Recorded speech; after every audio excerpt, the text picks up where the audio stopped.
Orlando não é só a cidade da Disney World, também é o destino número 1 dos turistas brasileiros e um dos destinos mais procurados por turistas do mundo todo. Orlando é linda, ensolarada, possui imensos parques e também é centro financeiro e líder americano nas pesquisas na área de saúde. Mas Orlando também é uma cidade marcada por catástrofes, por crimes hediondos e pelo incansável sonho americano de sucesso e prosperidade. Investigamos a história de Orlando e você vai assistir a tudo agora, aqui no canal Investigando. Considerada por muitos sites e blogs como a cidade mais visitada nos Estados Unidos, Orlando foi fundada em 1873 e possui uma estrutura de mais de 100 mil quartos de hotéis e mais de 26 mil residências para alugar nas férias. O turismo emprega aproximadamente 230 mil pessoas, sendo que quase 60 mil trabalham diretamente na Walt Disney World. Falando sobre a Disney, o impacto da empresa na cidade foi tão grande que os moradores definem a história de Orlando como antes da Disney e depois da Disney. Vamos contar mais sobre isso logo mais neste vídeo. Orlando é conhecida também como The City Beautiful, ou a Bela Cidade. Está localizada na região central da Flórida, possui um clima subtropical, predominantemente quente. Somente em 2018, a cidade recebeu mais de 75 milhões de visitantes, especialmente por causa dos seus diversos parques, como o parque da Universal, o Busch Gardens e a própria Walt Disney World. O canal Investigando agora está no Instagram. Lá você pode sugerir temas para os vídeos e muito mais.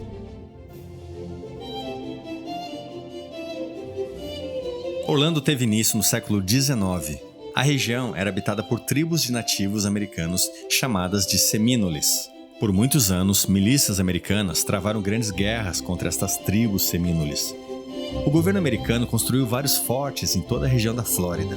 Estes fortes serviam para a proteção e suprimentos das milícias e posteriormente para a proteção dos colonos que começaram a habitar as terras da Flórida. Ainda hoje em dia, muitas cidades na Flórida possuem como nome os fortes que protegeram sua região na época da guerra.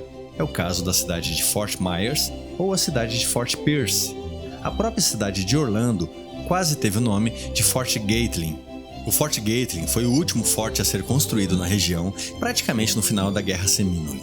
O primeiro colono oficial do local, onde mais tarde se tornaria a cidade de Orlando, foi Aaron Jernigan, em 1842.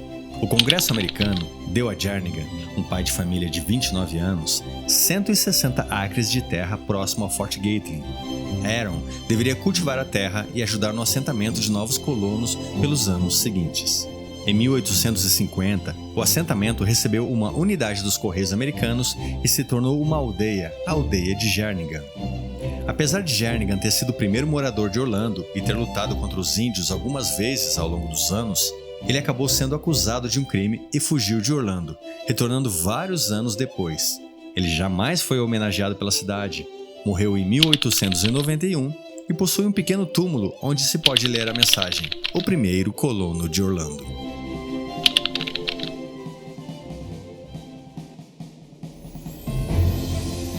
Orlando passou de um assentamento de soldados para a aldeia Jernigan, cresceu pouco a pouco nos 30 anos seguintes e em julho de 1875, a cidade de Orlando, que contava com apenas 85 residentes, foi incorporada aos Estados Unidos. Os anos seguintes, de 1875 a 1895, ficaram conhecidos como a Era de Ouro de Orlando, uma nova era de crescimento e de riquezas da minúscula nova cidade da Flórida. Após a incorporação de Orlando, chegou na cidade a ferrovia do sul da Flórida. Mais e mais pessoas começaram a chegar na cidade, além, claro, de mais e mais negócios. Pouco antes do ano 1900, a cidade já tinha mais de 7 mil moradores. Orlando tinha um clima muito favorável para o cultivo de frutas cítricas, em especial a laranja. Por outro lado, o crescimento acelerado da cidade, com casas e mais casas de madeira, surgindo da noite para o dia, teve uma consequência. Em janeiro de 1884, um incêndio iniciado em uma pequena mercearia quase varreu toda a cidade do mapa. No início dos anos 1900, a Flórida estava produzindo 6 milhões de caixas de frutas cítricas por ano. Com a ferrovia favorecendo os negócios e com a abundância de terras para venda, muitos americanos e até mesmo europeus se mudaram para Orlando para literalmente criarem as suas raízes. Até que em dezembro de 1894, uma frente fria inesperada chegou em Orlando e despencou a temperatura abaixo dos 8 graus negativos. Toda a safra foi perdida. As frutas congelaram e morreram penduradas nas árvores. Muitas famílias perderam tudo da noite para o dia. Outras acreditaram que poderiam se manter guardando dinheiro até a próxima safra, quando tudo se normalizaria. Porém, 6 semanas depois, aconteceu o impensável. O mês de janeiro de 1895 foi um típico mês de clima quente e úmido. As chuvas na região ocorreram com muito mais frequência do que o normal. As árvores acumularam muita água durante o mês inteiro de chuvas intensas. E em 7 de fevereiro de 1895, uma nova onda de frio chegou em Orlando, derrubando a temperatura, desta vez, para menos de 7 graus negativos. As árvores que estavam encharcadas de água congelaram e muitas simplesmente quebraram ao meio, pois o seu interior era puro gelo. Se a primeira onda de frio matou as frutas, a segunda onda de frio matou as próprias árvores. Apesar das economias de praticamente todos os moradores de Orlando desaparecerem da noite para o dia, a cidade sobreviveu e aos poucos começou a prosperar. Tanto que no início do século, os seus moradores votaram em um novo lema para a cidade, prática muito comum nos Estados Unidos. O lema escolhido foi The City Beautiful, ou A Bela Cidade. Uma curiosidade, ninguém realmente sabe de onde surgiu o nome Orlando. Existe uma teoria que diz que durante as guerras semínoles, um soldado americano chamado Orlando Reeves foi morto por flechas perto do lago Eula. Um túmulo foi criado em homenagem a Orlando Reeves. Depois disso, tanto os soldados americanos quanto os colonos começaram a chamar o local de Orlando. Orlando passou de um assentamento de soldados e nos 30 anos seguintes, em julho de 1875, a cidade foi incorporada pelos Estados Unidos. E depois daquela história do congelamento das frutas, Orlando começou a crescer novamente, só que infelizmente a cidade ainda iria enfrentar mais uma última catástrofe na sua história.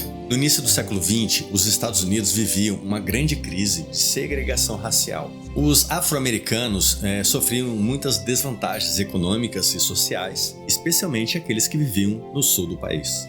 Isso culminou no maior massacre político da era moderna dos Estados Unidos. Veja só, próximo a Orlando existia uma vila chamada de Ocoee, que era formada por aproximadamente 1000 pessoas, sendo que metade delas eram afro-americanos. Para piorar, nesta época a Flórida tinha ainda um grupo gigante da Ku Klux Klan, que é um grupo extremista que pregava a supremacia branca. Em 2 de novembro de 1920 ocorria a votação ao Senado americano e durante o dia muitos eleitores negros tentaram, mas não conseguiram votar porque eram informados pelos funcionários do governo que os seus nomes não constavam nos registros de eleitores. E aí criou-se uma confusão que terminou com brigas entre alguns eleitores negros e funcionários do governo e também com pessoas da Ku Klux Klan. O que acontece? Algumas pessoas da confusão fugiram e foi dito que uma dessas pessoas tinha se escondido na casa de um pai de família chamado Julius Perry. Julius Perry era uma pessoa bastante conhecida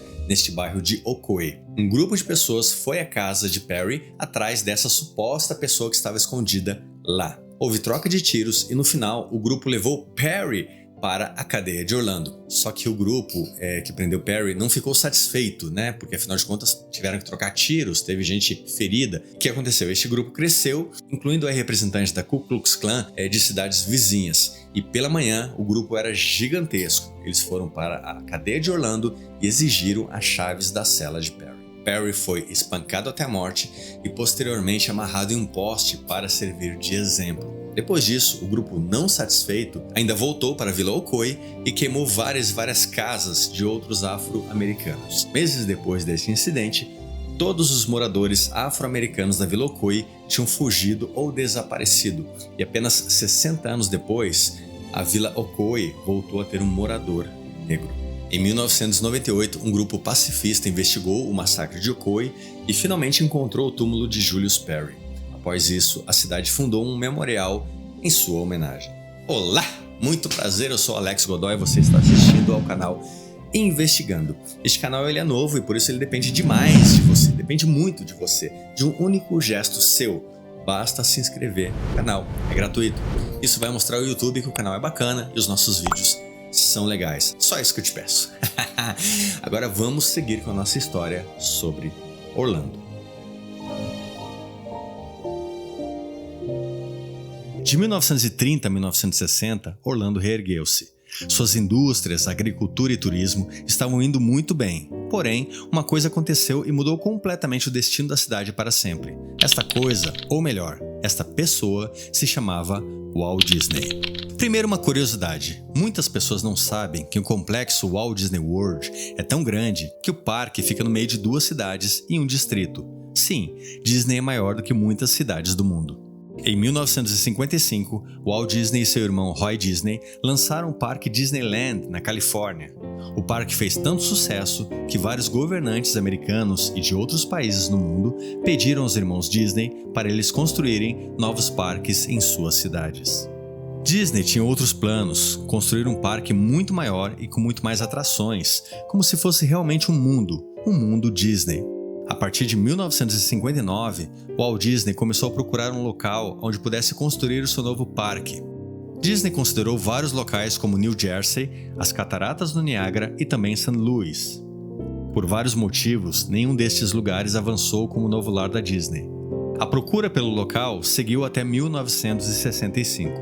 Disney queria um local com clima agradável, temperatura amena ou predominante o ano todo, e isso era algo raro nos Estados Unidos.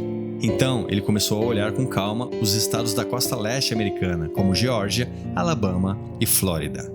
Walt Disney finalmente escolheu a Flórida para o seu novo parque. Agora, viria uma parte crucial do projeto: comprar acres e acres de terra sem que as pessoas soubessem quem era o novo dono, pois do contrário, o preço dessas terras iria subir, aumentando em milhões os custos do novo parque. Diversas empresas de fachada foram criadas e começaram a comprar terras e mais terras em Orlando. Depois das compras realizadas, em outubro de 1965, o governador Haydon Burns anunciou na televisão o início da criação do novo parque. Ao seu lado estava sentado Walt Disney. O mundo Disney estava saindo do papel para a realidade, mas uma última etapa precisava ser vencida: a morte de Walt Disney. Em 15 de dezembro de 1966, pouco mais de um ano após o anúncio da criação do parque, Walter Elias Disney morreu de câncer no pulmão aos 65 anos. A morte de Walt Disney foi terrível para o seu irmão Roy Disney. Roy era o administrador das empresas Disney e sempre declarou abertamente a sua admiração pela imaginação fértil e sem fim do seu irmão Walt. Roy Disney continuou pessoalmente a supervisão da construção do parque até a sua inauguração em 1971. E foi Roy quem decidiu que o nome do parque seria Walt Disney World, para que todos soubessem que o parque era um sonho pessoal do seu irmão Walt Disney. A Walt Disney World foi inaugurada em outubro de 1971. O mundo idealizado de Walt Disney estava criado. Dizem que na abertura do parque, Roy Disney não participou das celebrações. Ele estava em um barco próximo ao Magic Kingdom, olhando de longe os fogos de artifício nos céus. Quando perguntado por que ele não estava participando da festa, ele respondeu: "Hoje é o dia do meu irmão, Walt Disney." Após a inauguração do parque, Roy voltou para a Califórnia e nunca mais retornou para o parque ou para a Flórida. No mesmo ano, em dezembro de 1971, Roy Disney morreu de hemorragia cerebral. Certa vez, Roy Disney foi questionado sobre por que continuou pessoalmente o projeto do parque e ele respondeu: "Eu não iria querer explicar ao Walt, quando nos reencontrarmos, por que eu não tornei o sonho dele realidade." Hoje em dia, Orlando também é conhecida como a Hollywood East. Orlando se tornou um polo produtor de séries de televisão. A cidade vive novamente uma enorme expansão imobiliária, vem se transformando em um grande centro de tecnologia, saúde e pesquisas científicas nas mais diversas áreas. Orlando também possui a qualidade de estar localizada no centro do estado e, por isso, pode expandir em todas as direções. Orlando é assim, uma cidade nova, cheia de história, cheia de possibilidades e, principalmente, cheia de oportunidades. E aí, você gostou de saber a história de Orlando? Se você gostou, inscreva-se no canal para ficar sabendo dos novos vídeos que lançamos toda a semana. Se você quiser saber tudo sobre como a Alemanha saiu da Segunda Guerra Mundial totalmente destruída e hoje é líder econômica da Europa e a 4ª maior economia do mundo, ou se você quiser saber os detalhes da verdadeira escola Top Gun americana, que forma os melhores pilotos de todos os tempos e que inspirou o filme Top Gun, Basta clicar nos links na descrição abaixo deste vídeo. Muito obrigado, espero te ver no próximo vídeo e até mais.